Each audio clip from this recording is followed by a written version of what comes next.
All right, y'all, in this segment, we're going to talk about transference and countertransference, which are two phrases we use a lot in counseling, and it is meant to talk about the phenomenon of how we feel toward people who we're getting services from and vice versa.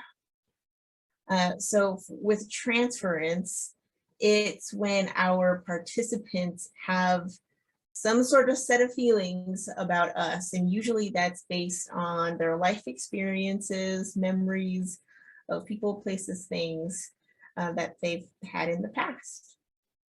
And transference can be positive or negative.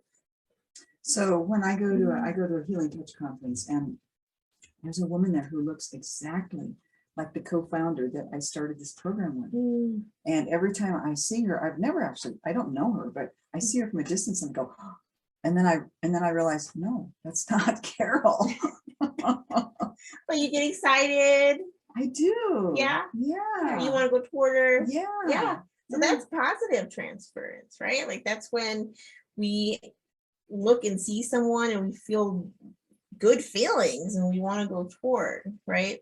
But there's also negative transference where maybe you've had a father figure in your life that you didn't have a good time with early on. And then you see someone who looks exactly like him across the room and you immediately make your mind up about how you don't like him. And that has everything to do with those associations you have with the past.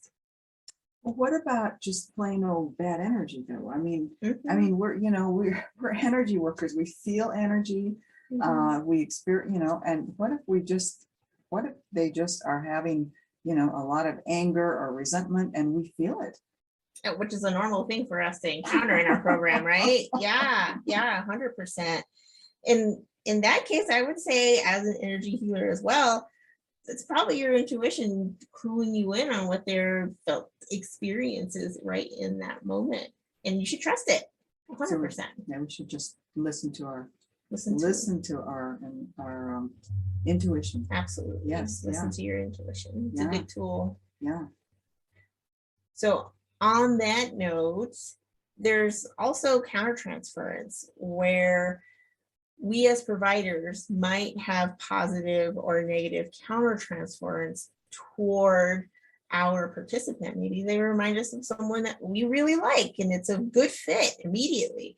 And sometimes they might remind us of someone or something that we don't really like, and therefore it feels like a bad fit. And maybe it makes it hard for you to provide the service. In which case, what we want you to do is call Sandy. Yes, but also the participant could have that. Oh, absolutely. I mean, if the participant has a transference, I represent their mother-in-law that, I don't know, whatever it was. Yeah, have a nice strained relationship. Yep. Yeah. And so maybe that they don't even know why they have a negative transference towards me, but they just go, man, I can't work with her. Can't stand her. Yeah. Don't want to see her once a week. No. Yeah, for sure. And so that's really hard when that happens. But so sometimes they say, hey, this is not a good fit, and we end up rematching you, and it might not have anything to do with you. For sure. Try not to take it personally. And usually, as Sandy said, we don't know why when we have these encounters we're feeling this way. You have to sit and reflect on it some more. Definitely don't take it personally. And just know that if any of these phenomenons happen with you and they're starting to get in the way of you being able to provide good service, let us know, because we want you to have a good experience and we want the participant to have a good experience as well. Yeah, so if anything comes up like this and you go, man, I don't know if I can work with this person, contact us and we'll figure it out together. Absolutely. Yeah. All right. There it is, transference and countertransference.